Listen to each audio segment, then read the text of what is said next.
Hey, Rahul.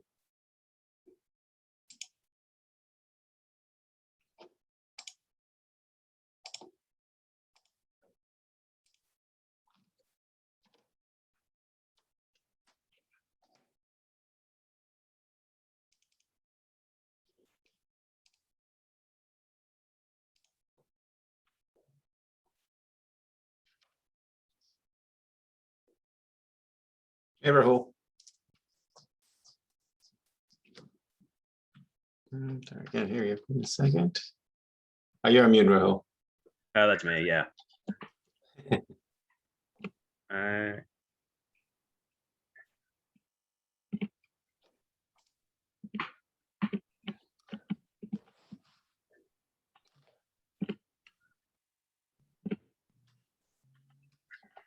So we'll give everyone to like 105 and then you can share your screen. sounds good. Yep.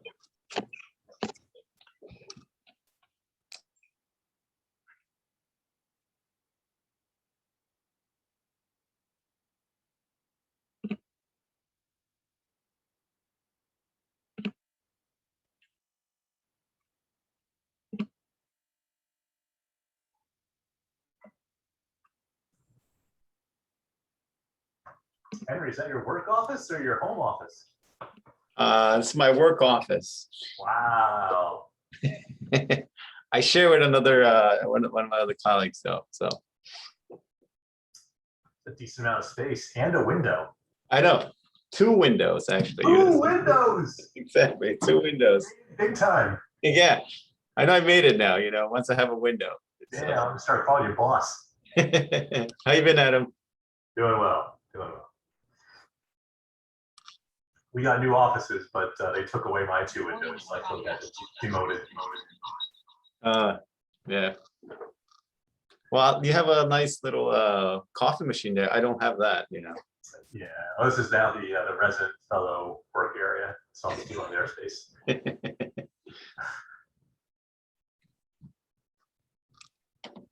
How's things been? RD's like crazy nowadays. I mean, our biggest thing, the volume's creeping up, but they keep the nursing staffing still down to like pandemic levels. So Yeah, it's like we needed all the smaller pieces of our ED back, and it's been a struggle to get that. yeah, it's been pretty hectic the last couple of weeks with everything. So, but anyway, so yeah, makes interesting cases. So we have interesting cases coming in. So It's going to be busy again. yeah.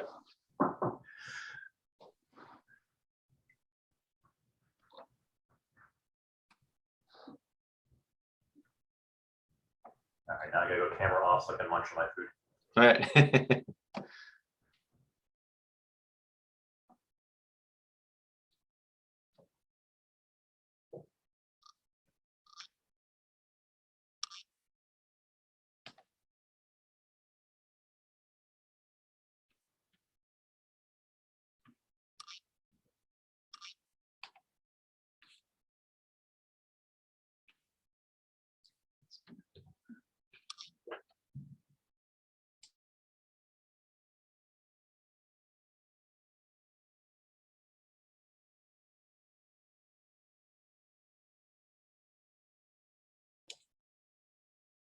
All right. Good afternoon, everyone. Thank you for joining again this week. This week, there's going to be 2 lectures. The first one is going to be done by Dr. Shah and myself, and then Dr. Lima is going to present the second hour. So the first hour is going to be Dr. Shah, who is one of our senior fellows, who actually will be heading down south of Long Road down to Yale to do his ultrasound fellowship. I'm glad that he was able to present a couple of cases that he saw over the last couple of weeks, and then I'll give you guys some cases that I've seen over the last couple of months as well. So without any further ado, this is Dr. Shah. Here you go, Rahul. You can share your screen. Sounds good. Thanks for having me. Cool. Can you guys all see? Yep. Awesome. Thanks. So yeah, I'll plan on spending, I guess, like about 30 minutes or so. Does that sound good? Because I know you have a couple of cases too, right? Yeah. Sounds great. Awesome. So the first case is a 13-year-old male that came in from an outside hospital. it's interesting. I mean, like, I think I was on my way headed out of a shift and I heard that we were getting a transfer. I think I was almost leaving and I heard one of the residents commenting on pericardial effusion and transfer. And, I was obviously interested in that. So I hung around a little bit, heard a little bit more about the story. And this is that case essentially. So came into the outside hospital really with what sounds like 1 week of left upper quadrant abdominal pain and maybe some chest pain that was intermittent as well. And it sounds like they did some basic blood work there, found like an elevated transaminitis and decided they wanted to work that up. And so they actually went ahead and did a CT of the abdomen. I don't think they ended up doing any chest imaging at all. I think they were mostly concerned about some belly pain that the patient was having at the time. Maybe perhaps looking primarily to see if there was any sort of hepatic pathology. And so they did a CT and it showed this.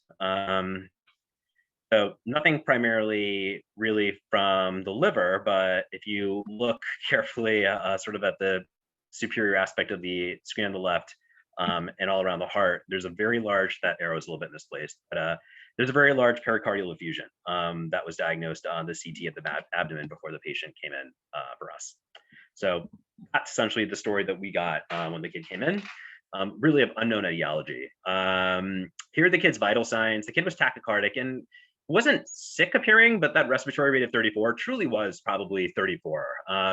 Definitely had increased work of breathing, seemed uncomfortable with respirations. I went back and looked at the chart to see if the kid was put on nose, because I remember the kid having like nasal cannula, having intermittent desaturations into the mid 90s when I was in the room. So I think ultimately was put on between 2 and 3 liters of nasal cannula for comfort and for some desats again into the low 90s. The exam that was documented suggested that he had distant heart sounds, no JVD, and that there were breath sounds at some point that were auscultated bilaterally. The belly exam was unremarkable, and besides just sort of having a difficult time finishing sentences, the kid was sort of stably kind of not well. So it didn't appear to be immediately deteriorating, but looked like he hasn't been well for a period of time. And the parents endorsed that too. They said, yeah, he doesn't look dramatically worse today. It's just that he's been having these symptoms for a few days now, maybe a week or so, and that's what prompted them to the outside hospital. Labs are both from our institution as well as some from the outside institution. And, I guess maybe we can come back to this depending on the time. I'm really curious to hear what different institutions are doing in terms of D-dimer levels when it comes to these sorts of workups, when it comes to and sort of ruling out an MISC picture. But this was quite an elevated D-dimer with a proBNP that was high, but not terribly high. So here are a few clips of what we saw on ultrasound, which was a very large pericardial effusion. See if I can play that one more time. Cool. I was mostly concerned given how this kid looked unwell, and so I was mostly concerned about tamponade physiology. And so I find that sometimes getting good windows in patients with so much fluid can be challenging for me, but I spent a while trying to get a good apical 4 chamber. And to me, that right ventricle did not seem to be as open as I had liked. Even during diastole, I felt like it wasn't completely collapsed, but it could be headed in that direction with some bowing as well. So I was pretty concerned about that. At this point, cardiology, I think, had already been making its way down to the emergency department as well. Here's, I believe, the short axis view. I'm not sure if this is, that may have been pre or post intervention, but I think that was probably pre-intervention. So again, the right ventricle not looking great. I wanted to scan and take a look at the lungs as well and just make sure there's no significant pleural effusion. So on the left side, all looked well, nothing crazy over there. Some of these images I ended up having to sort of use my phone to sort of image it off of my computer screen because I think there was an issue just getting all the clips downloaded. So I apologize if the quality seems a little bit off. You might hear some background from. But here, there's a nice spine sign suggestive of a pretty large pleural effusion on that side. Sorry, I'm going to play that one more time. And I thought I was.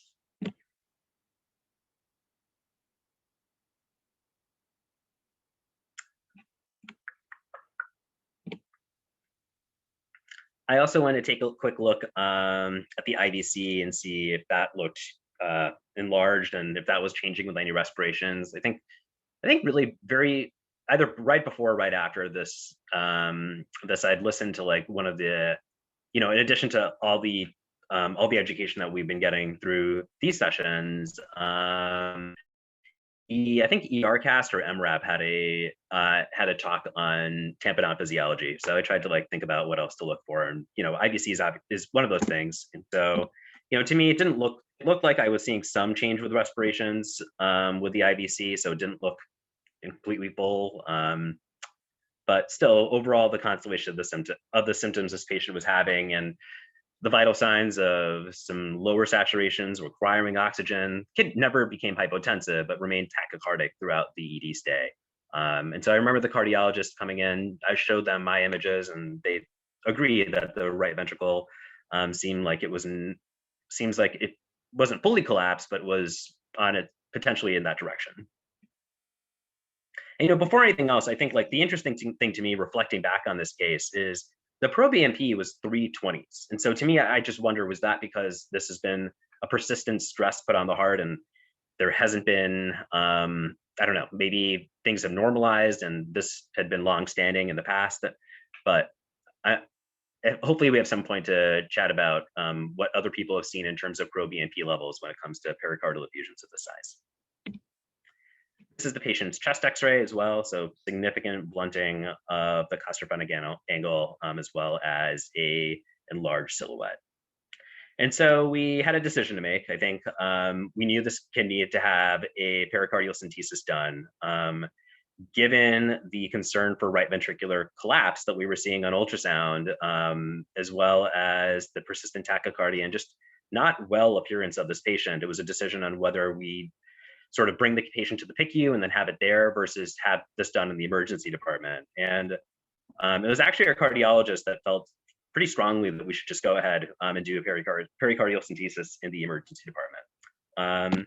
And so we did. We drained about 590 cc's of really looked like terrifyingly bloody pericardial fluid. In my mind, I sort of anticipated in my mind to look at some sort of straw colored fluid. I remember when the blood first came out, I was a little alarmed and frightened, but yeah, I mean, I guess that's not terribly atypical. And looking through the blood, looking at it afterwards, you could sort of see that it was more blood tinged than it really was bloody, but still pretty dark in color compared to what I sort of expected. We used, I think, like 4 milligrams of morphine and then like did some local lidocaine for those that are curious about what we might have done for sedation. And it was well tolerated by the patient. He did immediately appear to feel better as well, which was nice. He went upstairs in the PICU with a drain in place, and I think they removed a few more liters over the several subsequent days as well. Yeah, Rahul, did you happen to have images of your approach with needle visualization by any chance? That's a great question, and I wish we did. We did not. We ended up using, cardiology was at bedside, and we ended up using their machine, which for me was a learning point, I think, because we were not, like in the emergency department, we were not used to their ultrasound machine. And in hindsight, I wish we had used our own for like several different logistical issues that had come up during that. So yeah, I wish I'd sort of anticipated that being an issue and just made sure that we've used our own machine instead. So unfortunately, we do not have images. I did go back and rescan the patient afterwards just to sort of see what the right ventricle might look like afterwards. And there is, I mean, to me, it looks like a pretty significant difference. Again, this is one of the clips that didn't end up downloading. And so wasn't able to be, I guess, I'm not sure what happened between the machine and getting it into my laptop, but I was able to still take images from my computer on my phone. So here is what the scan like afterwards. So some improvement to the right ventricle, and this was right after we had drained off about 590 cc's. So to me, that looks kind of similar, just to play devil's advocate. and if they drained 2 liters of additional, bloody pericardial sac contents in the ICU, depending on over what time course that was, I would be worried about something sort of reaccumulating and ongoing.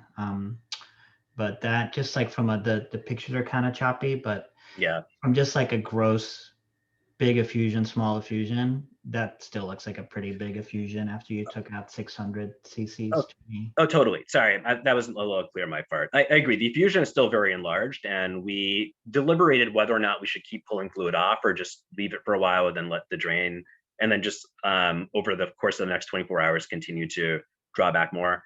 I was really just referring to the right ventricle compared to, so let me show you like earlier. And again, I agree that the images kind of look choppy here, but the effusion itself, I agree, looks the same. We weren't able to make, I think, a sizable difference in that sense, but it was more of the ability of the right ventricle to sort of open up again was what I was mostly looking at. So this was before, and I agree, like this is probably the image that seemed to, you could visualize the right ventricle the best, which was still hard to do. And then,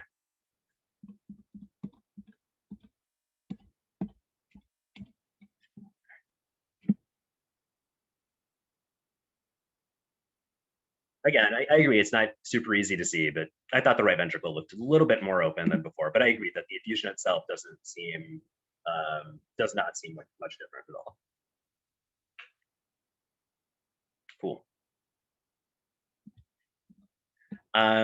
In terms of follow-up for this patient, ended up having mildly positive COVID-19 antibodies and a presumed diagnosis of post-COVID myocarditis. Ended up receiving steroids, Milronin, and IVIG with some improvement. The patient was on the floor, then developed acute chest pain and shortness of breath while on the floor, and then had I think was scheduled, like serendipitously to also have some chest imaging, I think like at an MRI of the heart the same day. And then that revealed a pulmonary embolism that was an acute pulmonary embolism that was diagnosed there. And so, underwent additional workup, was initiated on heparin back in the PICU, and then was found to have a thrombus at the PIC site. Just going, before I go back to the next case, and I want to be careful with time as well, but what are people's thoughts on dimers? Like, how are people using D-dimers in the setting of MISC and COVID? And what are people's thoughts about initiating a PE workup for elevated D-dimers? I know that this sort of relies on the constellation of symptoms that you're seeing, but if you had a patient that was like tachycardic and with increased work of breathing, and you sort of had this pulmonary, if you had, I think, like other causes for what would be leading to these patient symptoms, I wonder, I don't, in my heart and hearts, I don't think this person had a PE at the time of our presentation in the ED, but I think looking back at this and seeing that elevated D-dimer and looking at how he was short of breath and tachycardic, I wonder, well, would it have made sense to also assess for a PE at that point? Do people have, or does anyone have any thoughts about numbers that they look for a D-dimer, or are they routinely obtaining D-dimers for patients that are undergoing an MISC workup? I think it's Adam here. You have to take the whole case into account, because regardless of your D-dimer, you have an ultrasound that's showing a large pericardial effusion plus minus tamponade physiology. So that's really explaining your symptoms at this point. You don't need to make a double diagnosis. I just think now in pediatrics, we collectively have never ordered as many D-dimers as we have in the past 10 months. And I think we're probably still going to be considering it linked more to COVID until we see COVID disappear than PEs in, a relatively, otherwise healthy patient population. Mm-hmm. Thanks. Rahul, I actually just had an interesting case last week where I was doing an MIC workup, and then I had everything was normal, essentially benign, other than the D-dimer that was like in the 1500s. And basically the patient got better just with like overall fluids. And then we were sort of stuck with like what you do with this 1500 D-dimer in the sense that everything else was so normal. And then I did a quick literature search, and I saw that, in COVID years, with COVID-related increase in the elevations, you're seeing 3 to 4 times that. This was a little higher, and basically we ended up getting ID involved, and she had reported some chest pain at some point, so we ended up getting a CTA, which was negative, and the patient was essentially gone home. But it's one of those interesting scenarios that I had, and but from what I saw in the literature, they said 3 times to 4 times the normal if it's related to COVID. Thanks, that's helpful. I remember, I think I was in the department doing some recruitment at that time. I remember like our hemonc team initially recommended starting on heparin, potentially outpatient. Was that something that was decided, or not so much? Not so much. Okay, cool. In terms, I see some of the stuff from the chat in terms of needle approach. We went subxiphoid, and I tried going at like a probably 30, 45 degree angle. So I think sort of the standard approach. I wish we had it documented. I think for me, I've never done this in a real person before. And so one of the challenges, I think, was just getting through the subcutaneous tissue with what was a pretty, large needle.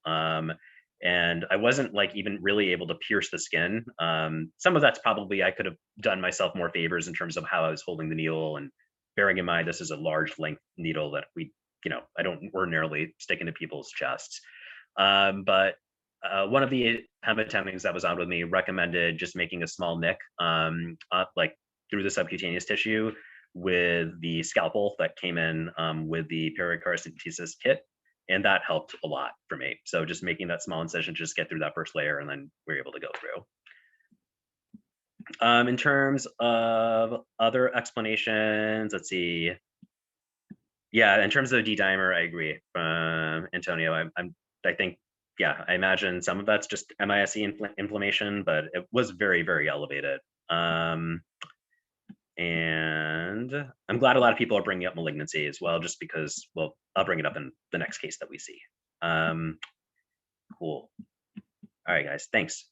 We'll do one more case on my end. Any other thoughts on this one before I move on, or anything I missed on the chat or didn't cover? Thanks.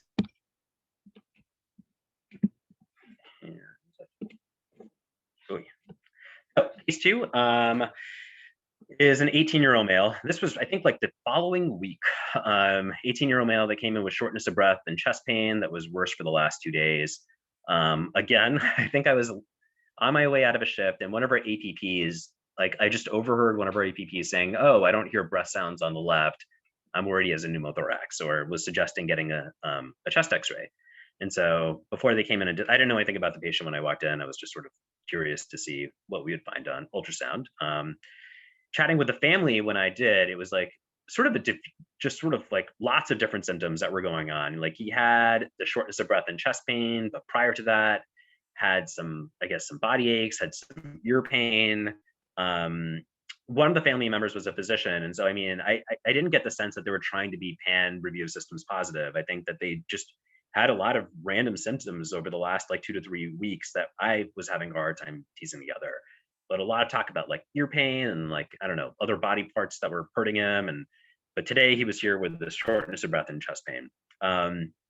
Worse at night, having a harder time sleeping. And he was COVID positive in 19. Here are his vital signs in his exam. So very tachycardic for sure. I think one exam was truly 120s, 130s. His work of breathing was not impressive. Seemed very easy work of breathing, was talking to me in complete sentences, said, "Yeah, I feel fine. I just feel a little bit short of breath." Wasn't talking out of breath though at all. But yeah, I agree. There's no breath sounds that are really auscultated on the left at all.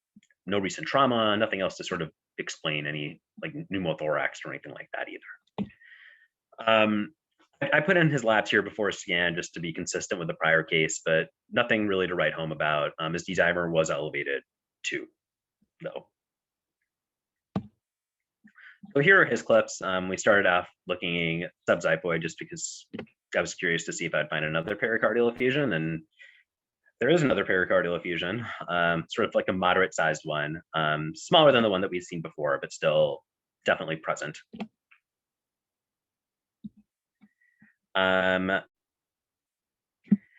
Finding views, his views were challenging for me at least, but couldn't really get a whole bunch of, I couldn't get great cardiac views on him to assess for his right ventricle at all, but his left ventricle looked okay grossly on subxiphoid for whatever that's worth, but I wasn't able to get a great sense of his squeeze initially. Then I decided I wanted to take a look at his lungs as well and see what those looked like. And so this side looked okay to me. I believe this was his right. Yep, this is his right side. And then I went over to the left, not really expecting this, but his left was essentially just a huge pleural effusion. Like the entire field of his left thorax just was fluid. So I scanned through that a few different times, but really just all fluid. This diaphragm comes into view at the very end of that clip. And one more of these.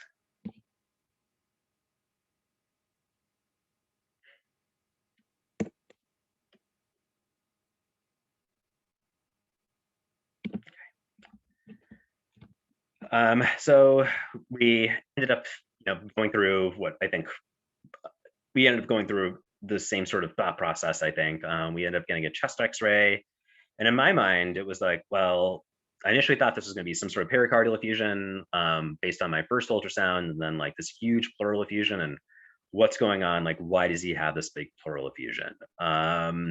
Surgery came by. They did not feel like he needed to have a chest tube placed emergently in the ED. He actually, I believe, went to the floor. Prior to going to the floor, though, he did get a CT scan. And so you can see a very large pleural effusion and unfortunately also a very large mediastinal mass that this patient was diagnosed with in the emergency department. And me, looking through some of the scans, like later on, I tried to see if I could see any evidence of a mediastinal mass. These images, unfortunately, are not great at picking up. Again, like these are very choppy looking. Just to, the patient's left or right on the screen, I wonder if that could have been a mass that I'm just sort of seeing come into plane right here, but I'm not certain. And that's just more like me pondering more than anything else. I did,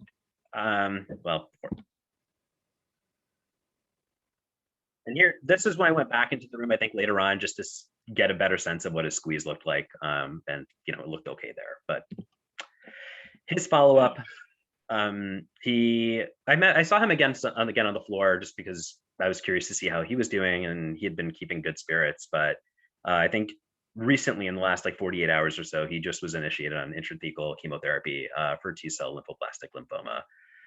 He had a biopsy, I think, maybe about a week or so ago that had small blue cells in it. But yeah, so he's initiated chemotherapy. And, I think that's the good point that everyone's bringing up in the chat is, the next step is why, right? So why does this patient have a large pleural effusion, or why does this patient have a huge pericardial effusion? And yeah, in this situation, it seemed like malignancy. So the challenging diagnosis, of course. I believe those are my two cases, though. Anything I can answer for anyone? I would just add the comment that your original statement on why you weren't able to get a good view of the right side. I mean, normally on adults, there's lots of reasons why you can't get great views from body habitus, but on kids, there really shouldn't be any reason why we don't get really good views of all four chambers. So I think it's a good teaching point for learners that when you can't get a good view, if you think that like, oh wow, that lung's really encroaching on the heart and I can't see it, or it's not in the position I think it is, I have to go like underneath the sternum. A lot of times there is something secondary that's causing that. So you got to keep your differential open for what are the mass effect things that are going to screw with your standard cardiac views. Yeah, thank you. That's a great point.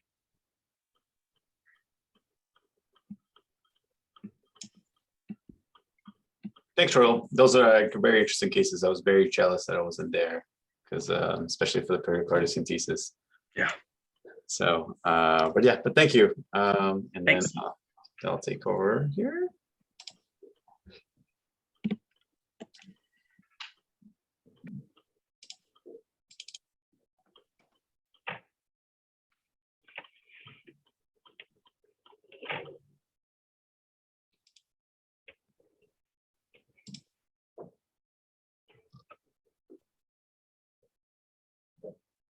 Can everyone see that?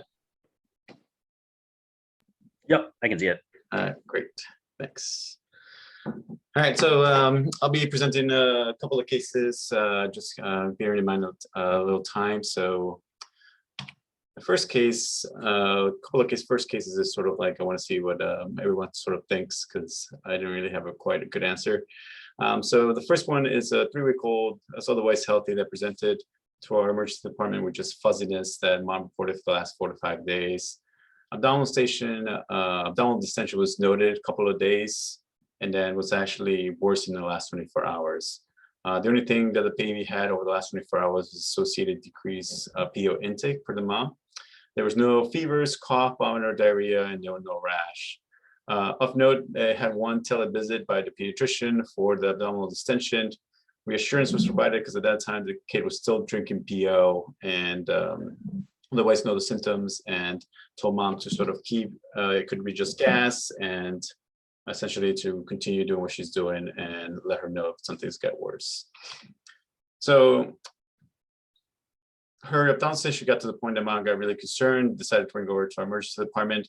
As you can see, the vital signs there, overall benign, febrile, tachy to 178, blood pressure was 95/49, O2 sats were 100%. On exam, though, she looked very tired appearing and was paled. The rest of the exam was otherwise okay, other than the when we looked at her, like when she was breathing, she looked a little like she had increased work breathing, but nothing very significant, just very, like, you can just see a little bit of it. But most impressive was the abdomen that was distended and firm. And then also, incidentally, when we did the GU exam, we noticed that the right scrotum was also swollen as well. And there was no. Is it a her or a he? Huh? It was a her.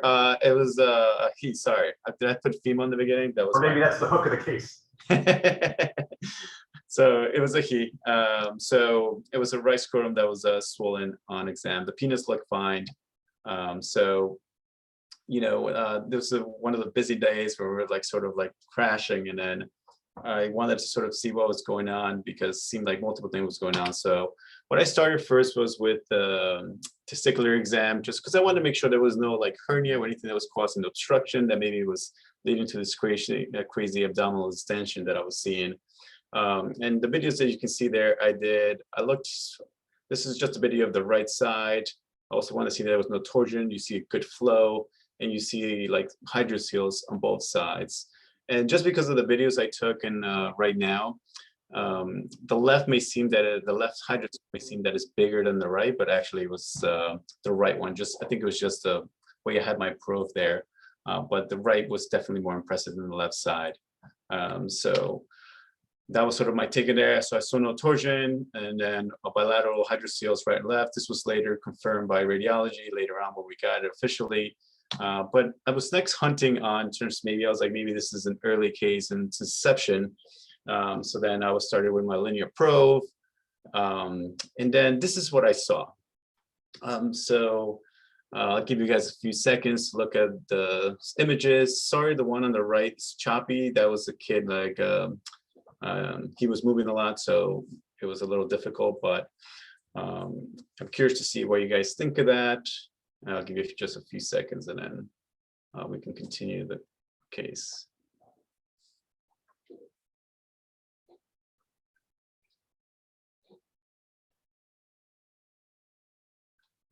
So, you know, obviously I'm seeing some sludge there. I don't see any stones, and then I also see some pericholecystic fluid as well, and inflammation of the gallbladder wall. That was sort of like I was not expecting. And then you see it on the short axis view, where you also see this little like sludge there that's kind of well formed. It looks like a, I don't know, it looked kind of weird. It looked like a little snake the way that was described. So then I went ahead and sort of did a fast just to make sure I wasn't missing anything else in the free fluid. And this is the right upper quadrant view. And as you guys can see, you can see some free fluid as well in the Morris's pouch. And I increased my gain and then I moved my probe a little bit, and now you see more free fluid as well in there. And does anyone else see anything else other than the free fluid in this video?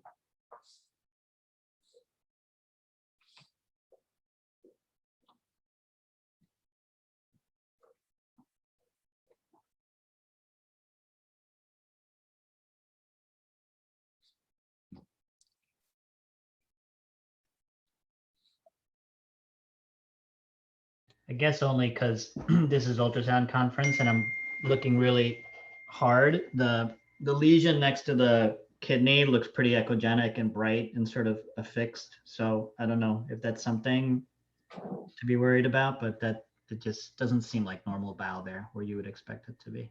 Okay. Yeah. So what I saw here that I didn't really realize it, but I saw like the hyperchoric sort of areas in the liver here, and I didn't really. I thought they were abnormal, they didn't look sort of the normal kind that I'm usually able to see. So that's something that I noticed, but couldn't really quite had a grasp what I was looking at. I went over to the suprapubic view. This is the sagittal where we see the gallbladder there, and then just see the fluid over there as well. Interestingly enough, something that I missed that later on was caught by when the formal ultrasound was done was you see the kidney here as well. This kid incidentally had also a horseshoe kidney, which I missed completely when I was doing this. Was just something that I noticed once I was reviewing everything. But this another view just showing the free fluid that was there. And then I sort of wanted to also see the bowels, and this is sort of what also concerned me, the fact that as you can see here, everything looks just inflamed. The bowel walls is all bowel, and it just looks like very gross, inflamed. And then sort of basically, so this kid in my eyes had findings consistent with acute cholecystitis, free fluid, and just very inflamed bowel wall. So eventually this was all confirmed by radiology ultrasound. The things that I sort of I missed on my view was that they saw the heterogeneous liver with small hypochoric lesions noted. There was non-specific hypochoric structure in the pancreatic body also. There was splenomegaly, the ascites that we saw, and then describe a tubular structure within the gallbladder lumen, but they say correlate clinically, and the horseshoe kidney with no hydro or calculi. I then proceeded, just because this kid was very sick appearing, just wanted to look at the heart, to look for pericardial effusion, which I didn't see any. And then I was able to quickly look at the squeeze, which apologize for the clip. It doesn't look, it wasn't the best, being that the kid was moving a lot when I was trying to do it, but overall seemed normal to me. So this kid was very ill appearing. They couldn't get a line on him. So actually, while I was there, I was able to do an ultrasound, get an IV as well, and send the labs rather quickly, which was advantageous in this patient turned out to be. So the labs you can see there was remarkable for an H&H of 2.9/10. White blood count was 24, with neutrophils of 85 and lymphocytes of 87. The platelets were 11, coags were high, LFTs were just very mildly elevated. The IST was at 70, CRP and ProCal were 13. And the lights was just remarkable, a sodium of 128, potassium 5.3, and a glucose of 68. So then while the patient was, right after I came out, did the IV, they call and tell me that the patient is now hypothermic. It was 35.5. So I completed the septic workup. And the first question that was quickly in my raise is whether or not to do an LP on this kid. And then I want to see what people would do, whether or not they will do an LP on this kid. So I just want to see if anyone had any thoughts about that.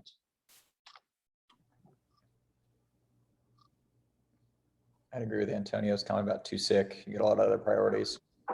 Treat and ask questions later.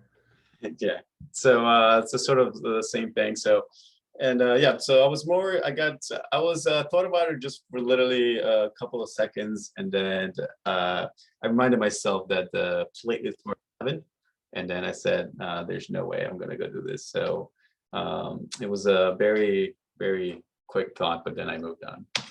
So then the patient became hypothermic. I completed a septic workup, deferred the LP, started antibiotics, and then he also started DSAT into the 80s, which then led me to go intubate him as well. So unfortunately, the hospital course, the blood culture came back positive for E. coli, and it was turned out to be pen sensitive. And the diagnosis was overwhelming sepsis with DIC, explaining all those abnormalities. Unfortunately, he had a really long course with multiple antibiotics and antifungals, which he did not respond to initially. Then they thought HLH, started some treatment for that, initially got better, but then sort of progressed, getting worse again.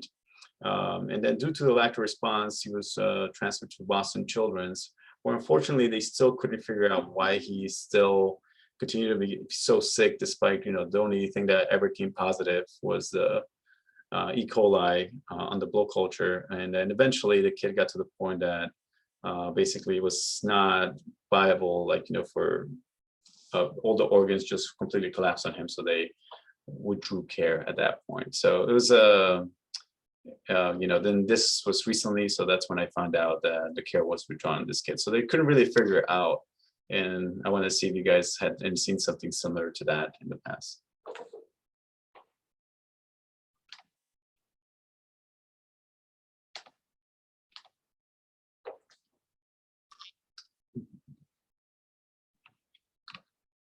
Right. So I'll move on to case number 2. So this is a 2-month female. This is a female with no significant past birth history that presented after a choking episode and lethargy. Mom reported that she received a call from daycare reporting that she was feeding her formula today. Then she started choking, vomited, and then turned blue. Mom reported that she was acting normally last night in the morning of presentation, where she dropped her off at the daycare. Mom also reported that this was the first time on formula. Previously, she was breastfed. There was no known fevers, cough, or diarrhea, and she denied any other injury or trauma that was reported. So an exam overall, so vital signs noticeable were 35.7, pulse was 70, respirator was 30, O2 sats were 90. Patient appeared tired appearing, and then the rest of the exam, essentially everything else was unremarkable other than the patient look and obviously the vital signs that we see there. So we moved her to our medical resuscitation bay, where with stimulation, her heart rate improved, and with O2, her oxygen improved as well. Since we were going to the sepsis workup pathway, I essentially did always start with a cardiac exam, which I'm not showing you because it was sort of like normal. So it was hyperdynamic, no pericardial effusion. And then just because literally, I think this was a week after the previous case that I had, I was just eager to see what the gallbladder looked like. So I decided to scan the gallbladder. And this is actually what I saw. So once again, I'm seeing this gallbladder with pericholecystic fluid, thickening the wall. This case, I didn't see any sludge, and basically, and I'm also seeing some like thickened bowel loops as well. So it's very reminiscent of the previous case, and basically maybe just a little more concern. So, but nevertheless, on the ED course, so the septic workup was started, and then, unfortunately, she had fused labia, so the nurses had a really tough time getting suprapubic tab, a urine. So then it was decided whether or not we should do a suprapubic tab. So I didn't know if you guys had, if you guys do suprapubic tabs regularly, if it's needed, or just treat antibiotics and sort of go from there. At this time, this was not like the other patient. Once she was in the resuscitation bay, she was starting the O2s. Her vital signs were overall stable.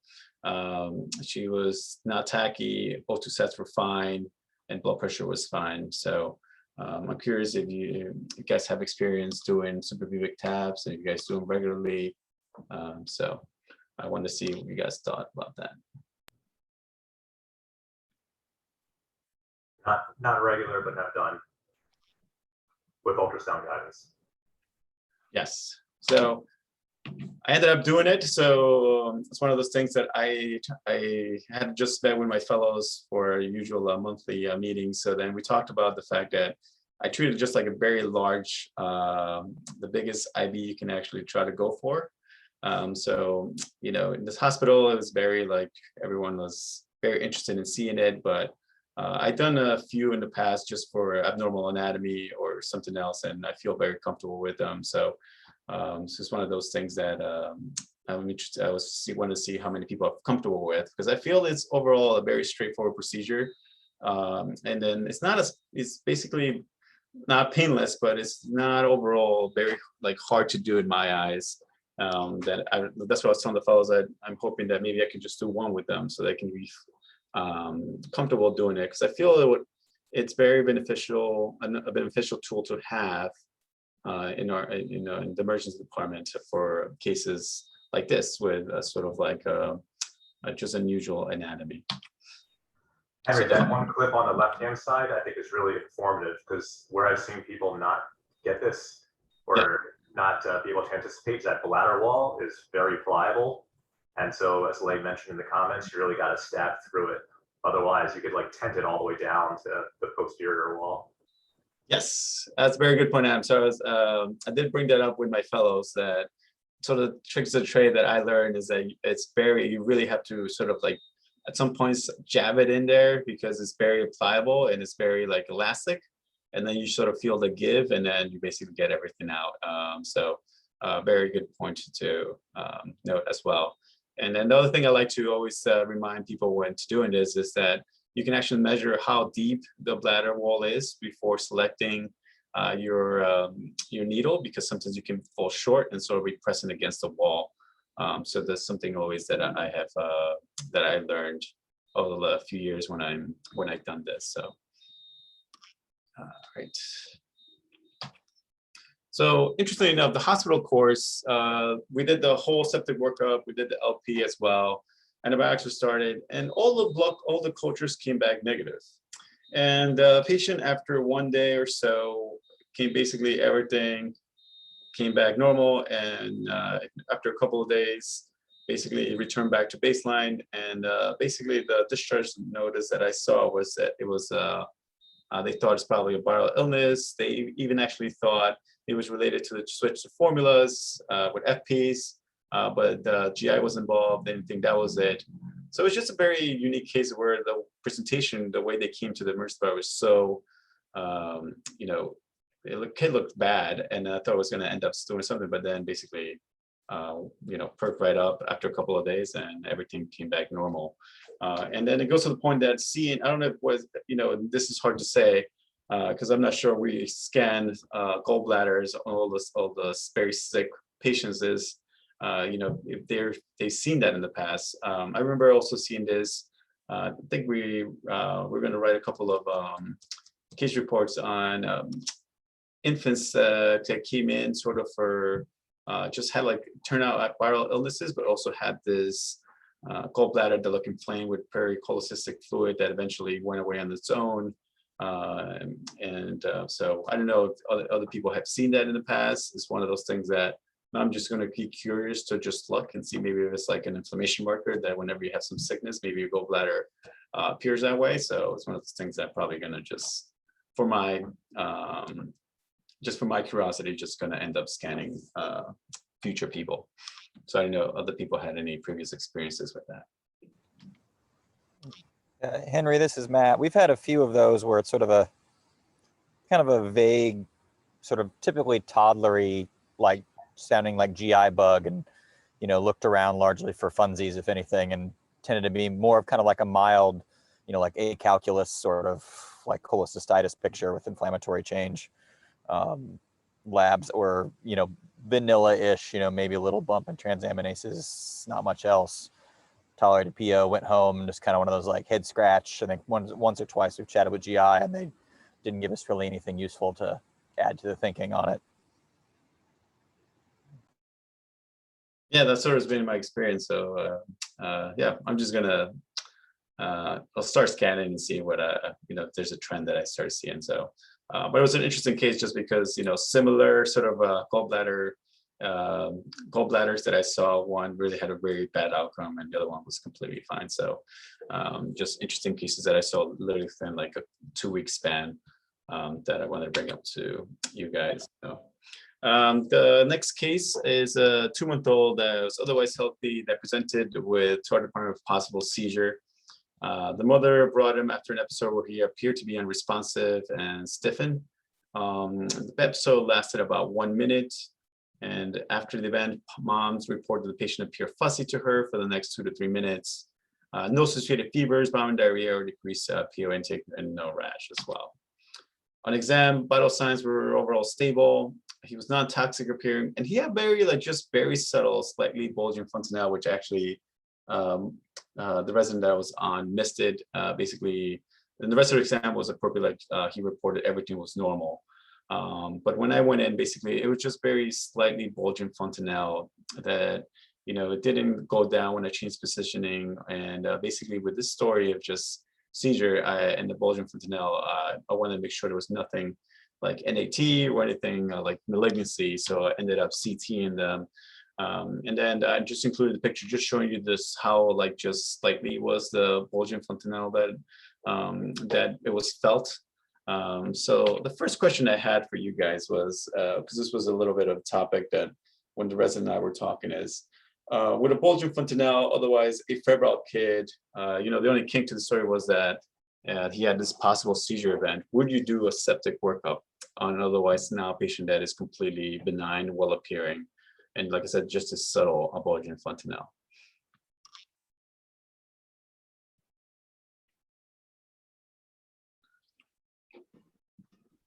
This is Erica. I can't tell you how many kids get sent to the ED with the story of bulging fontanelle, and then you go into the room and you've got a smiling, happy-looking child. Those kids, I sweat over them a little bit, but I tend to send them home, and I don't LP them.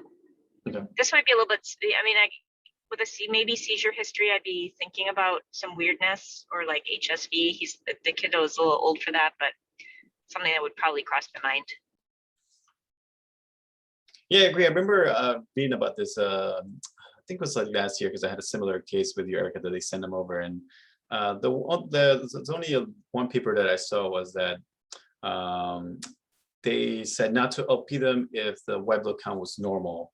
And then those kids ended up, they missed like one meningitis. But it was a very small study. It wasn't like something that was very strong in terms of the numbers. So we started with labs because we did have the discussion, and white blood count was 7.2 and a neutrophil predominance of 40. CRP was 6.5, ProCal was 0.73. Lights were normal, AC and ALT were normal, and then the UA turned out being positive, overwhelming positive 25. So then, with this in mind, the question is, you have a 2-month-old, will you, should you LPM or not LPM? And the only reason I brought this up because these are the questions that this is an overnight shift that I had, and then these are the questions that I had with the resident as sort of they're trying to figure out sort of what to do with this kid. So, would you guys LPM in the setting that now he has a TI? He's a 2-month-old. He did get his first rounds of vaccines a couple of weeks beforehand. So I was interested to see what people, whether or not they would LPM or not.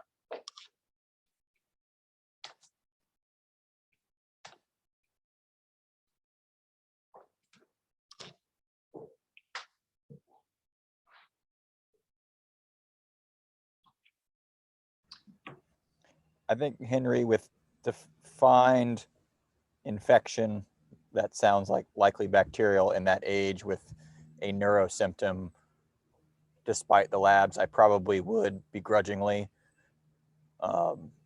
just to be complete about it.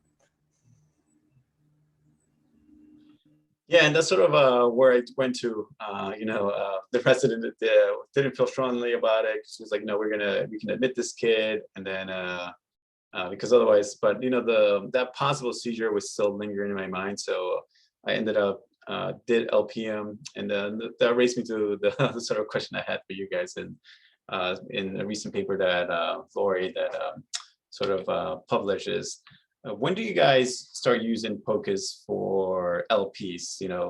Lori, along with her resident and other colleague at Columbia, published this article in PEPEC, but using POCUS for evaluation management of febrile infants. So wanted to see what you guys take on if you guys use POCUS for LP, when do you start using it? Is there an age, or you use it all the time when you're doing your LPs?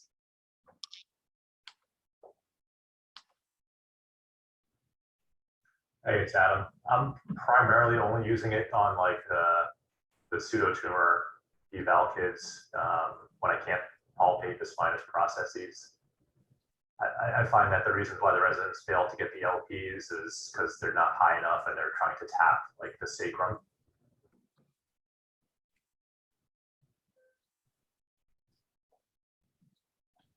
So what I sort of like adapted to is after the 1 year of age, I started using it, and I think I find it mostly for just the depth of how far the needle has to go in. Just so when I'm like teaching the residents or fellows, I can tell them like to go in deeper, or just because knowing that is easy. I don't generally like mark it. For example, mark the area with the 4 spots and then create the X mark. In this case, because I was with the resident and the resident was interested, we went through that whole exercise and did do that. So whenever a resident's interested, I do that. But after a year, that's when I start using it more. I know there was a recent literature that says that you should use it all the time because it increases your success rate. But I was interested to know how often you guys use it for that. So, and then Lei Chen, I just saw that sent paper. Give myself credit. Thanks, Lei. Yeah. So, but that's I want to see what you guys were thoughts on that. So, what ended up happening? So we got us LP, and surprisingly to the resident, and this because he said this case is going to haunt him. His white blood count was almost 6,000. The protein was 255, and the glucose was less than 2. So ended up happening, since the kid was so well appearing, we initially said, you know, we send him to the floors just because of by the time we made the decision to admit him, he was feeding normally. Mom said he was looked normal, but we sent him initially to the floors, and then literally 2 to 3 hours after that, he started seizing again, went into status, quickly transferred to the PICU. His UAA and CSF culture both proved salmonella. And it turns out after, later on, once this came about, that they had multiple reptiles. They had a red-bearded dragon, a pet dragon there, and a turtle as well. Per the report, they said there was no contact with the little baby, but that's what's in the house. So that's what ID thought was the cause. The baby ended up developing ventriculitis, which is one common complication from salmonella meningitis, and ended up staying in our hospital for 4 weeks. So it was actually just discharged, I think, last week after a 4-week stay in our hospital. And by the time they left, everything looked normal. They were just going to do close follow-up to make sure there was no developmental delays due to the ventriculitis, but otherwise had a good outcome so far. So it's another interesting case that I saw. So I wanted to talk to you guys. So I'll save my other 2 cases for another time. So since we had another lecture at around 2 p.m. by Dr. Lima. So I just wanted to present to you guys and see those are very interesting that happened to me over the last couple of months. So any questions about those cases? Great cases, both of you guys. Yeah. All right. So I will stop sharing. Sorry, I couldn't read everything there in the chat because my other computer wasn't working. So, all right. And then just before I hand it off to Dr. Lima, I wanted to mention that next week there is a webinar by P2 Network we're going to go over the top 10 POCUS articles, which is going to be by Dr. Fox. I just sent you guys the link in there. It's a free one, and then so it'll be interesting. So if you guys want to join that's on the 25th. But without further ado, I take it over for Dr. Lima. Thank you again for presenting, by the way.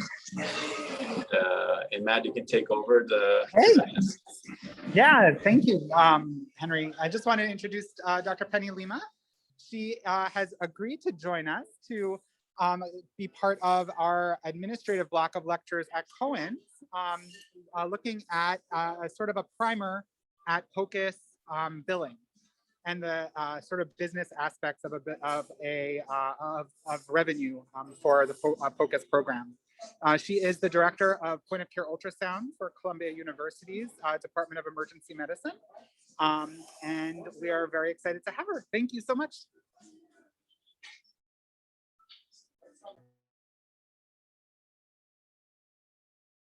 Of course I can't unmute after all these Zooms. Hi guys, how are you? Thanks for having me here. Can you hear me okay? Yep, we can hear you. All right, and is this an international forum or is this mostly US based, US and Canada today?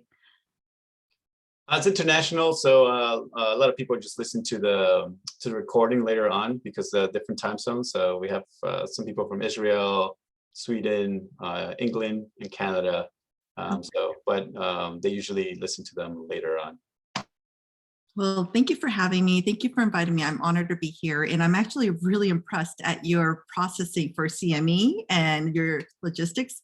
What you usually have a 4-month to 6-month turnaround, you did it in a span of a few days. So I'm thoroughly impressed. Thank you. No, thank you. Thank you for expediting everything.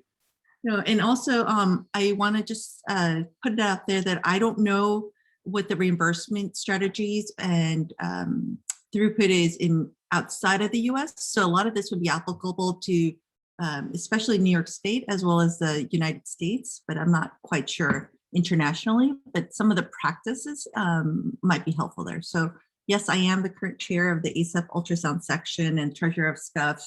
I am I also wear 2 hats as vice chair of faculty affairs here at Columbia in our 4 emergency departments. Today, I'm going to talk about the business of emergency ultrasound, or kind of like the money and the business administration. But before I go into that, I have to teach you the language. So please, if you have anything you want me to slow down or expand upon, please shout it out because I can't see the chat, or if somebody could monitor that. I'd like to go over some of the billing background terminology, review some of the coding basics in emergency applications, going through some of the mundane stuff in between, some of the interesting things, and then talk about a little bit of the practical QA avenues for reimbursements, my little pearls. I try to de-identify some things so I can show you some real practical things. In emergency ultrasound, we also use terminologies like POCUS, clinical ultrasound.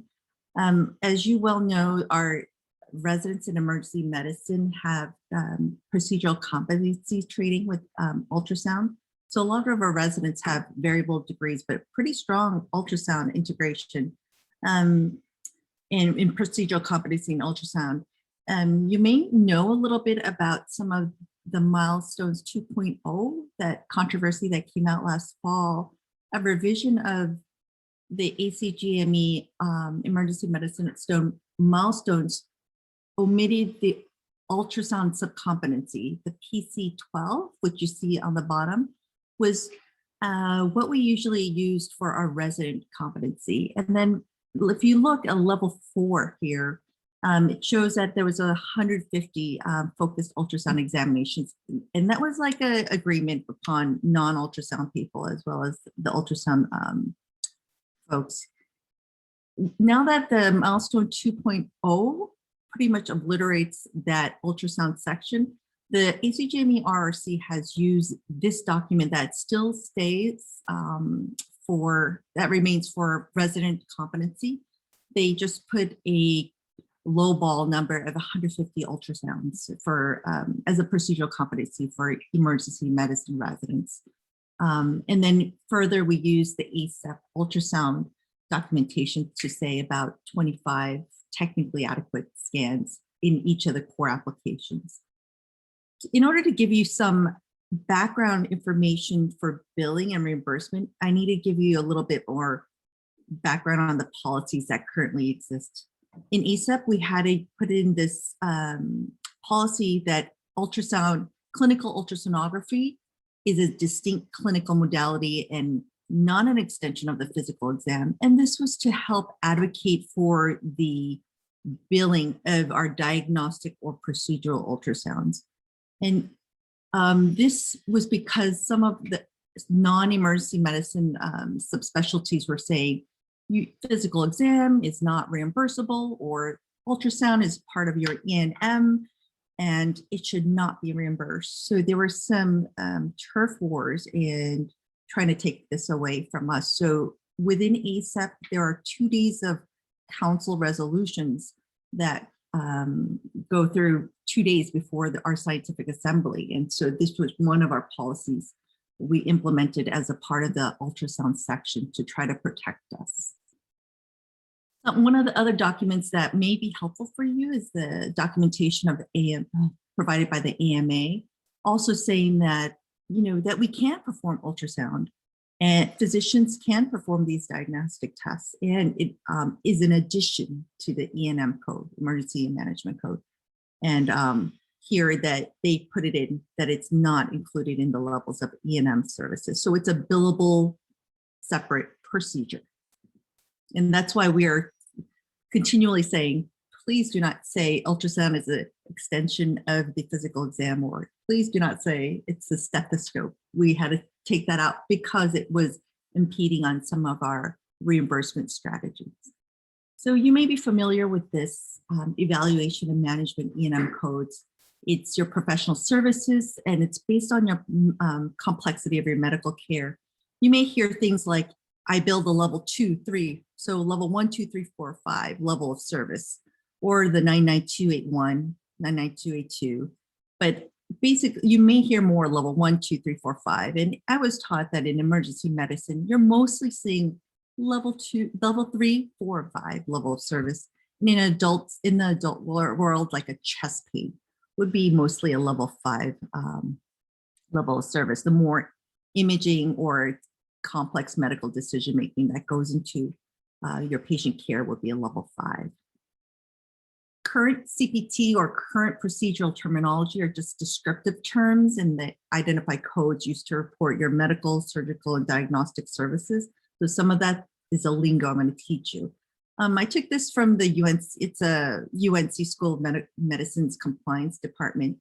On the left side, you see, again, our level of code, level 1 to 5, and what is required in your, how many factors for your HPI. Like you need 4 things in your HPI to be able to fulfill that level of documentation for a level 5, or 10 review systems, or 3 things from your family social history, and then at least 8 documented items for your physical exam. And that's a comprehensive one. Of course, that patient has to have that kind of complexity in their level of care. If you look at the level 1 to 5 reimbursement rates based on this UNC data, it's kind of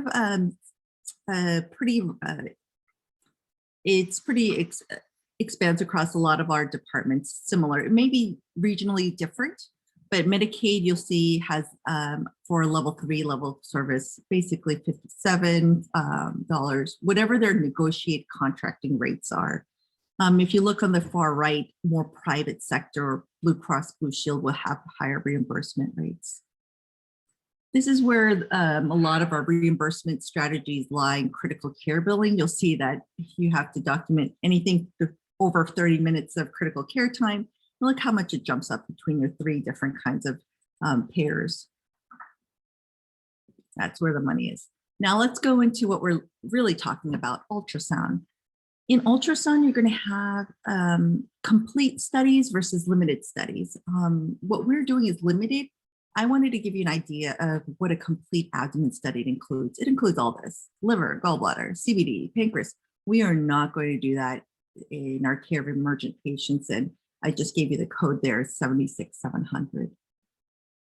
So most point of care ultrasound studies are going to be limited that we're going to perform. And it answers a simple question. Or, the patient has right upper quadrant abdominal pain. Is it a kidney stone? Is it gallstones? Or is it a AAA? It addresses a single exam. And on that note, if I have a patient who's like 76 years old, writhing, and I can't tell if they're having a ruptured AAA, a cholecystitis, or a renal colic, I may image all 3 applications, do all 3 applications, but I'll probably just bill for the one pertinent one, just because if I bill for all 3, it increases the risk of getting having different eyes, and I'll go into that a little bit later. That somebody might want to do look at your books a little bit further. So just to let you know that, like, sometimes even for the rush exam, I may bill for one thing. Sometimes I bill for 2 things when I have like a pregnant patient who comes in as a trauma. I will document their FAST exam as well as their pregnancy status. So that it might be a little bit more pertinent, and other things such as the eFAST exam, but just a caveat on to pick and choose what you're going to bill for. So ultrasound has global codes and modifiers. We're going to talk about a global service code includes your technical component and your professional component. Are you guys all familiar with this? No? Yes? Anyone bill here? I know the LJ guys must bill. Yes. Yes. And so what we're billing for is usually your professional component. And then when you hear the word technical component, you'll also hear it's synonymous with your facility fee or your hospital fees. Some freestanding EDs or private offices may use unmodified codes, but that's entirely another story. So the technical component or the facility fee, it's reported by the hospital and it pays for your actual equipment costs or supplies. If a technician, ultrasonographer does the actual ultrasound, it pays for that labor as well. The professional component, you'll see a -26 modifier, and it pays for our interpretation. So yes, say you're the physician who does that bedside FAST exam, you are only getting the professional fee. If the patient goes home, the ED is considered outpatient level stay, and the ED captures that technical fee. If the patient gets admitted, the hospital, the facility usually captures that facility fee. Sometimes you may do a pelvic and not really get a really good image or not be able to see everything. You can bill for it with reduced services, a -52 modifier. I tend not to bill for images that I don't feel like are fully eligible. Like if I don't think it's a good study that if radiology will criticize me, I probably wouldn't bill for it. Or if I feel like I got enough to make a clinical decision and the images can be exposed for everyone to view, I will bill for that. But just because you didn't get one ovary and you do see an intrauterine pregnancy, you can bill for an pelvic exam, and here are the modifiers. So the -26 again is the professional component, and -52 is a reduced services. So say I work with Matt in the same ED. Say I change, and we're both working on LHA at Cohen Children's, and there's a trauma that comes in, and I do a FAST exam. And then I change shifts, and he comes in and he takes over, and the patient starts getting hypotensive, and you want to repeat that. We are considered the same physician if we're part of the same ED, and it's a repeat procedure by the same physician by with this -76 modifier. If the patient gets hypotensive as an inpatient in the surgical floor, they have a different Medicaid number, so that other physician upstairs or in a different department can bill for that same FAST exam with a different modifier. So these are the core ultrasound emergency, core emergency ultrasound applications that we're really familiar with. I'm going to go a little bit into each. This is the dry part, and then we'll end with some practical things and more interactive. So the FAST exam doesn't have one CPT code. I don't know. We've discussed this for many years, why we don't have one code. It is basically a limited abdomen exam plus a limited cardiac exam, plus or minus a limited thoracic if you do the E portion of the eFAST. And And here, these are the abdomen, the cardiac, the thoracic. So each application has its own indication. And for a lot of Medicaid patients, you have to have an indication that's appropriate for the abdomen, indication for cardiac, and indication for thoracic. You can't say, I want to rule out a pericardial effusion. It has to have a eligible ICD-10 diagnosis, even hypotension. I had a patient who had been stabbed in the epigastric region with a kitchen knife in the trajectory of the heart. And I had to put 2 appeals to try to get reimbursed for that pericardial portion. They would just support the abdomen because they ended up saying it had to be the diagnosis of a long penetrating object in the trajectory of the heart or something. It was really obscure, but I worked with my billers and coders on that one. But just to let you know, so to get reimbursed for the abdomen, you have to have like abdominal pain. For cardiac, chest pain or shortness of breath or hypotension. Thoracic, same thing, shortness of breath or chest pain. And then these back in the day were ICD-10, ICD-9 indications. Now we have ICD-10. But just an example of the FAST exam and some things that were reimbursable at that time. But again, rule-outs are not reimbursable. If a patient is known to be pregnant, obstetric pelvic codes can be used. If there is no IUP and it's just pelvic pain and vaginal bleeding, there's a different code for the same exam. So your pelvic exam coding will depend on whether the patient's pregnant or not.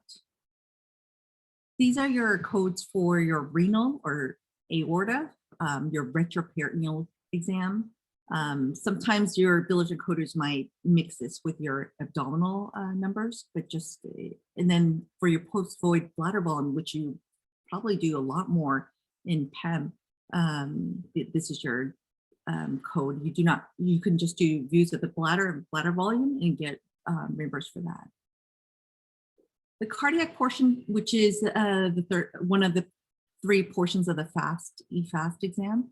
You can also do a focused cardiac exam 93308 with a -26 professional modifier to evaluate for pericardial effusion.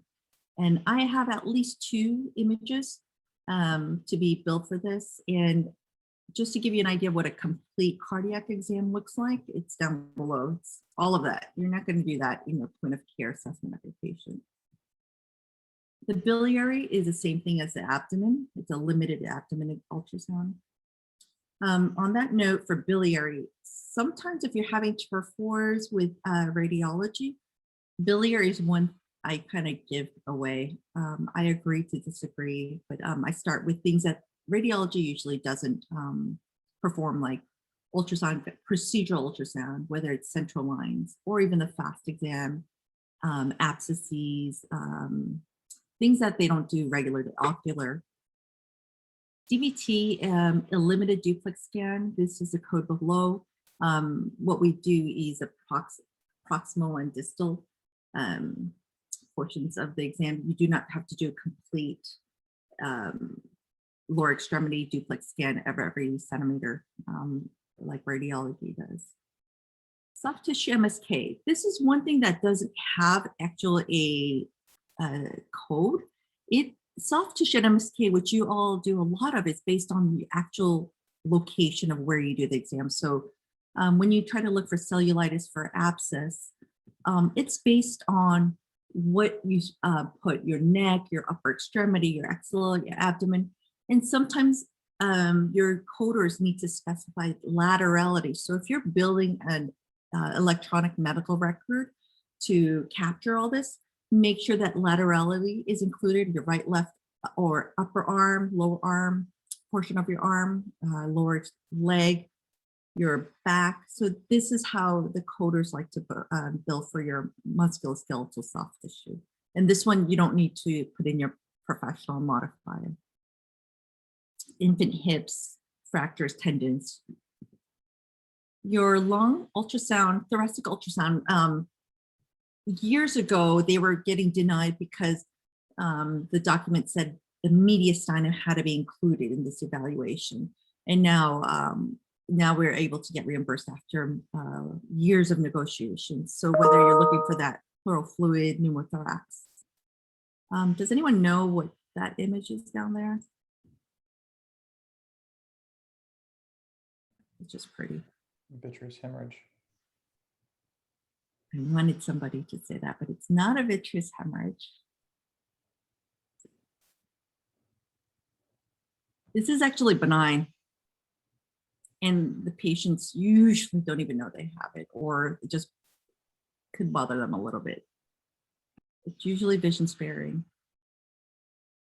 Diabetics, hypertensives, hypercholesterol disease. This is asteroid hyalosis. It's like a little more bright and echogenic than vitreous hemorrhages, but it's a differential diagnosis of vitreous hemorrhage. And it's just so pretty. You see how echogenic it is compared to some of your blood that you see in the posterior vitreous.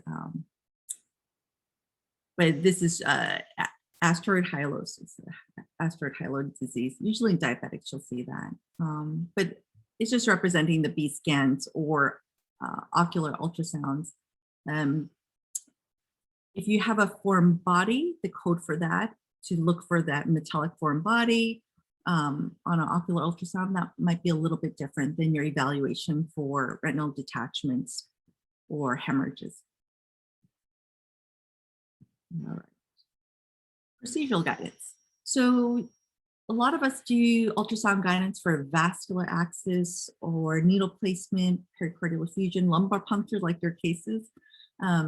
Make sure that you have a documentation for your procedure, your actual lumbar puncture, as well as the ultrasound guidance, so that you're not cutting yourself short. So when you're doing an ultrasound central line, I put a central line note and then vascular access, ultrasound guidance.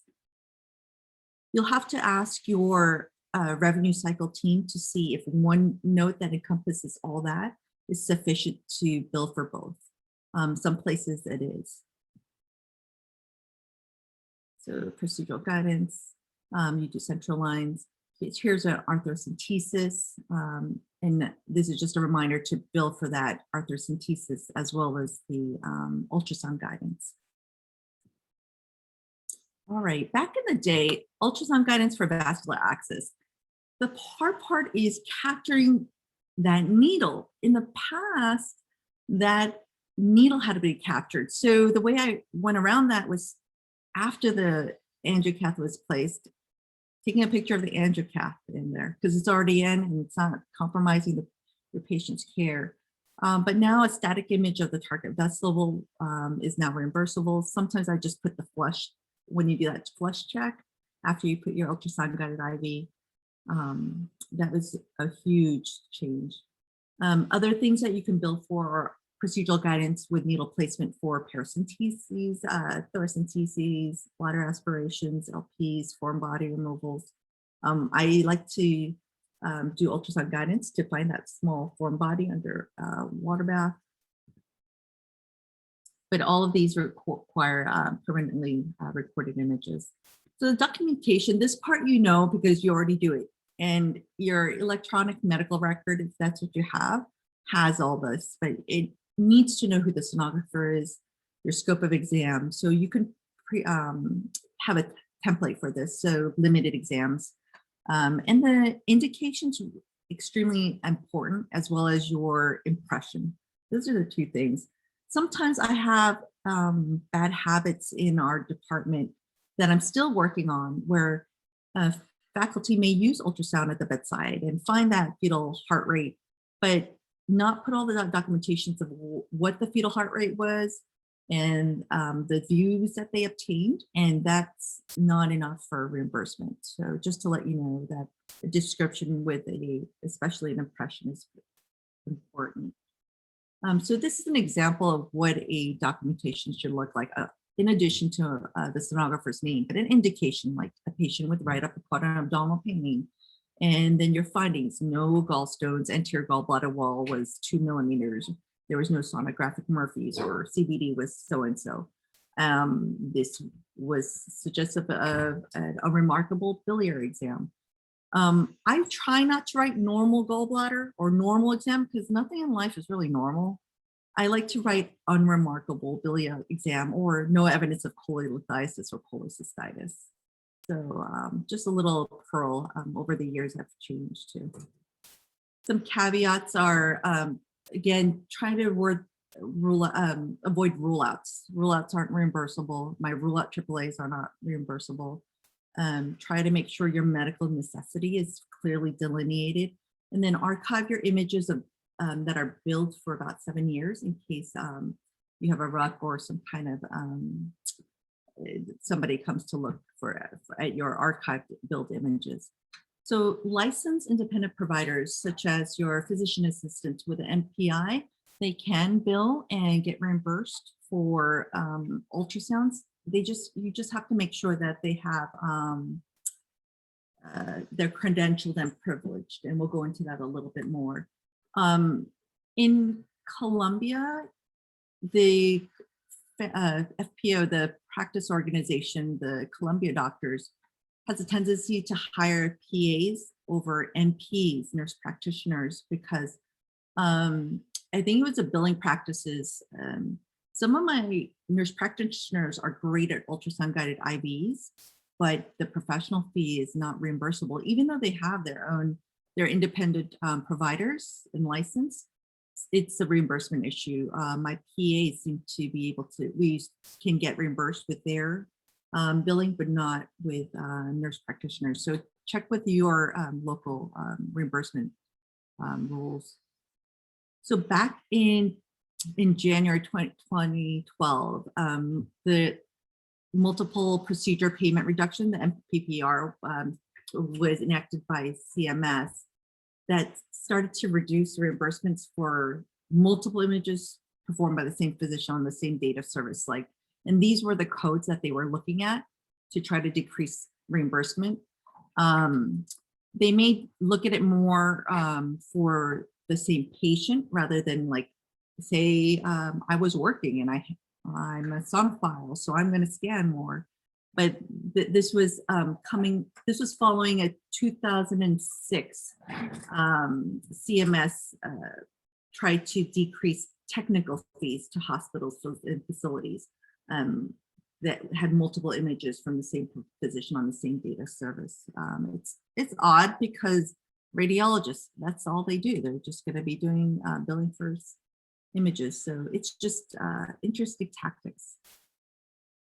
I did train at Northwell before it was called Northwell in 2006. So this was our billing sheets at that time before EMRs were implemented.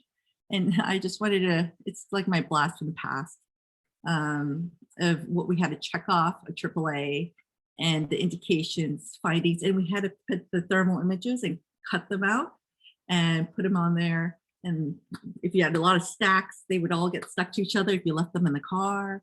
But now it becomes so much easier. And at the bottom, you'll see that we have the billing codes there. I wanted to give you a little bit of what some of my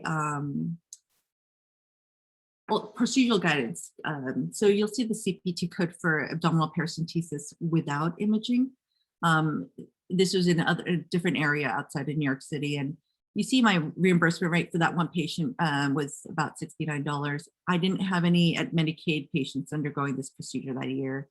And then I try to de-identify what other insurance carriers, say it was like a Aetna that was $66 and an Aetna Medicare and a Medicaid, and then another one like a Blue Cross or Blue Cross Medicare. These are just some of the sampling of rates, reimbursements. It depends on what your negotiated rates are for your hospital. Just to show you, I had providers who forgot to put the abdominal paracentesis and separate ultrasound guidance. And I would show them, hey, this is how much we could have made for that same patient, the same procedure. So that Medicare patient that you did a paracentesis, you forgot to put in that screenshot of that ultrasound image you took. of which lower quadrant you're going to go into. You just lost that much more money. So it made it, some ultrasound applications really make a big difference in how much reimbursement you get. Now this is my new like thorn in my side. I love the portability of these handhelds. However, it's like a wild, wild west because when it came out, I had people buying it. Hey, it's so cheap. Oh, let me go get one. I can see my patient's pericardial effusion or see if they have any pneumothoraces right away. I could do their bedside ultrasound. Now, handheld ultrasound devices are, if you have used the proper things, it's purchased by the department or your hospital, not personally purchased, and that your phone or your iPads have been all vetted out by biomed and IT to be security checked so that you don't get have compromise of patient HIPAA. Then you can bill for these handheld images. However, if you are using your personal device and billing for them, it's a violation of the Stark laws or anti-kickback laws. So you just have to be really, really careful. This is an example of the policy our department had to make in response to some of the handhelds. I had to make sure that I put it in my onboarding that, hey, you can't use your personal devices for patient care. It's like taking a picture on your own personal phone and then just having it on the cloud by accident, you know, it could be compromising. So just if you have faculty or residents who have their own butterflies or lumiflies, just make sure that they know the rules. And then so for the fellows who are going to be ultrasound directors and do some administrative things down the line, how do you start? You know, you're going to have to verify which of your faculty or PAs or MPs or whatnot, whoever your independent licensed providers are, see if they have hospital privileges for ultrasound. When I first got here, I looked at the privileges form and it was on sonography. And I was like, why is there no ultrasound privileges here? It was all under sonography, very old school. So whether it's under a different letter, and then check if it's for certain applications. Some hospitals only go, oh, they're emergency medicine, they must be the FAST. That's good enough. That's going to limit what you can bill for. If you're only credentialed for, you only have privileges for the FAST exam. So I just put point of care ultrasound. Who needs to, some people put the actual applications. Our hospital just says sonography and that's enough. So in our ED, we can just get privileges for sonography. Credentialing is going to be determined by you guys, and as well as with some of our ultrasound guidelines, seeing how many credentialed, technically adequate images they've had for each application. And then you can start to delineate. You're going to have to keep this up to date when you have to fight some of the payers, like some insurance companies. They may not realize that your provider is credentialed to do that exam, and they may want some documentation. Work closely with your revenue cycle or coding and billing team. I work really closely with them and kind of come to an agreement of like what information they could provide you and what gaps you have in your department and what data they are already capturing. And so I work regularly. I have ultrasound division faculty who work on my administrative coding and billing revenue cycle team. And then I wanted regular ultrasound billing reports. So I'm trying to do a bi-directional communication on what reports I want. So I try to give you a sampling and try to de-identify. So this is a multi-list report. I just took one snapshot of I have 4 hospitals here at Columbia. So one hospital and then is listed out.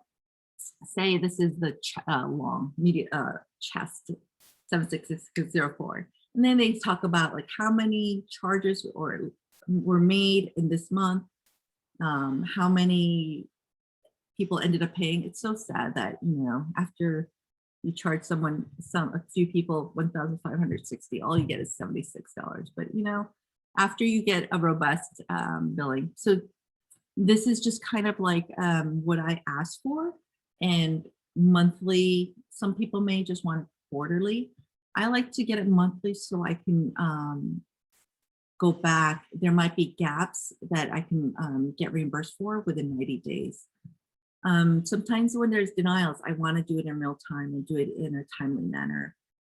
Other things I have lists for are by application also, in the hospital. So what applications are getting denied? How many applications? Is the FAST really the one that people are doing more of, or is it IUPs or soft tissues? So that is my own query of what I like to do. Then I noticed in CHONI that one faculty member was doing tons of ultrasounds, but kept getting denied. And then I realized they didn't realize this person had privileges and was credentialed in this application. So we had to write letters and appeals on this provider's behalf. So sometimes it takes some work. This is my QA of my billers and coders. So I have my ultrasound faculty have different, have a team site that's HIPAA compliant, and we have templates for each of the hospitals. And as you're working, I could pull this up and say, I asked all of them, can you put in the ones that you definitely performed and definitely billed for? Because those are my high level performers. And I have them put their name, what hospital, and then I go through this. And so somebody would be like, oh, this month you only billed 20 ultrasounds throughout the ultrasound, throughout the department. I'm like, that's not true, because even in my ultrasound division, I had this many. So it helps advocate, and it helps me give me some information on like, why did the insurance, my coders miss billing this patient? And so I would go back and say, was there a note there? Yes, no. And sometimes your revenue cycle team might just miss it. And it's important to account for that. So this is my way of doing my internal QA of my billers coders. What else? Any other questions right now, guys? I think we're gonna, what else did I want to say about this? And then also my team expands beyond my revenue cycle billers and coders. I have a strategy with my own billing team to meet with my hospital compliance. So my hospital compliance, I believe that ultrasound can only be billed if the attending physician writes the note.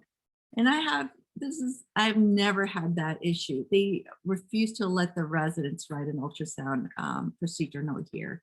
And I think it's because they are confusing diagnostic ultrasound from procedural ultrasound, where you have to be present. And so these are the reasons that you have to meet with your compliance officer, and they'll tell you what's legitimate for documentation and reimbursement. The other people I meet are hospital contractors. They're the ones who negotiate on your behalf with the payers, with the insurance companies. So you may have your Medicaid, Medicaid, and Medicare team. So they negotiate for rates, and they have local rates that different hospitals have and it's all regionally based. And then with your billers and coders, you can send appeal letters when you have denials. And on the ACEP reimbursement committee, there are updates on the codes, on the billing, and also sample appeal letters for you to use so that you don't have to revamp the wheel. So that's my run through of some of the dry and some of the advocacy and terminology for billing and coding. So I'm open for any questions on practical issues. I know it's not everyone's favorite topic, but I love this stuff. I'm such a billing nerd. Any questions, guys, or best practices?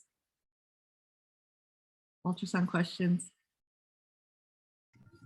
Thank you so much. Again, every time I hear someone who's like passionate about this, I find little tidbits. And It was great to hear. I appreciate it a lot. Thank you. I love it. I love, yeah, I nerd out with this. It gets to be fun, but it's also a reason why I do advocacy for our society. But yeah, it's going to be harder because also what's coming up in the next year or two, radiology and cardiology are going to start attacking POCUS a little more. And people are starting to get worried about revenue, reimbursement. You know, the ED volumes are down. There's this angst that how are we going to start to try to protect our turfs, increase revenue. So just to let you know, like even in the past year, we've had the European Society trying to defend point of care ultrasound, as well as in the US, there's some rebuttal letters going out to the editors. That's coming up. Sono Wars, real time. But anyway, I hope you all have peace and health, and thank you so much for inviting me and letting me talk about this topic.